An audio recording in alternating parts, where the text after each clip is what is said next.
بسم الله الرحمن الرحيم. كل سنة وانتم طيبين وعام سعيد عليكم يا رب، ورب يبقى رمضان كريم على الجميع وصوم مقبول وافطارا شهيا. هنتكلم في كل حلقة عن حاجة من الحاجات الأوعية الدموية وازاي الناس تتغلب عليها. أول حاجة هنتكلم على تأثير الصيام على الحامل وعلى الرضاعة، وازاي الفسيولوجيكال تشينجز. مش هنتكلم الاول على التغيرات المرضيه، نتكلم على التغيرات الطبيعيه وازاي نتجنبها. اولا زي ما احنا عارفين ان الصيام بيؤدي الى زياده لزوجه الدم، لان الدم ده عباره عن سائل زي كل السوائل، ونسبه الميه فيه 90%، غير بقى المكونات كرات الدم البيضاء وكرات الدم الحمراء والبلازما والليمفوسايت والاجسام المضاده. كل دي اما بيجي والبليتلت والصفائح الدمويه، لما الانسان بيصوم بيحصل ديهايدريشن او يحصل تبتدي اللزوجه بتاع الدم بتزيد، وده بيؤدي الى حدوث جلطات. عشان كده بنوصي الناس الفسيولوجيكال سلام اللي ما عندهمش اي امراض، الطبيعيين خالص، سواء عند مرضى، سواء انسان عادي او حامل او بترضع، انها تشرب سوائل كتير في رمضان في الفتره بتاعه الافطار للسحور، عشان تقدر تواظب وتعود الكلام ده، مع انها ما تتعرضش للحر الشديد، ما تعملش مجهود زياده، ما يحصلش اوفر هايدريشن، ما تفقدش سوائل كتير، ما تعملش مجهود زياده، ما تقفش في المطبخ فترات طويله وتتعرض للحر شديد، لان كل ده بيخليها تفقد سوائل. هنبتدي بقى في حاجات في الامراض اللي هي الناس اللي عندهم امراض في الاوعيه الدمويه. هنبتدي اول حاجه الناس اللي عندها جلطات وعندها دوالي في الاورده.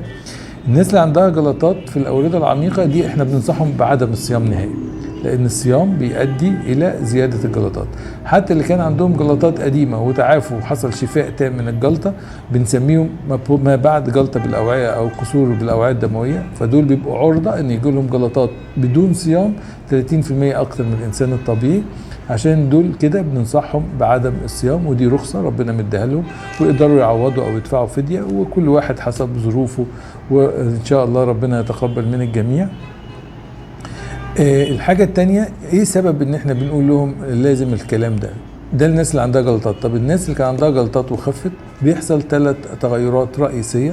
لما الجلطة بتدب بالكامل ويتماثل الإنسان للشفاء التام للجلطة، بنسمي ده ما بعد جلطة بالأوردة العميقة، وبنسميه قصور مزمن في الدورة الوردية، نتيجة إن أول حاجة إن ربنا خلق الأوردة دي فيها صمامات زي جيب القميص بتخلي الدم يمشي في اتجاه واحد وما يرجعش.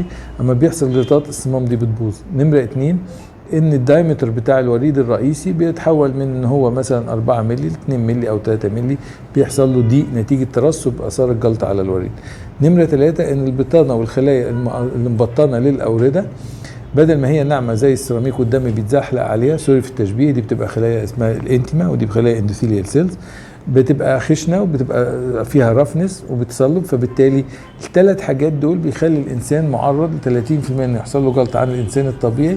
علشان كده بنقول لهم لا، حاولوا ما تصوموش، تشربوا سوائل كتير، وتلبس شراب طبي، ما تقعدش تاني رجلك فترات طويله، تتمشى. ده في حاله اذا صمت. اذا ما صمتش لازم تشرب سوائل كتير، ولازم ما تبقاش عرضه لكل الحاجات دي، علشان ده بيؤدي الى حدوث جلطه بالاورده العميقه، ودي اثار سلبيه.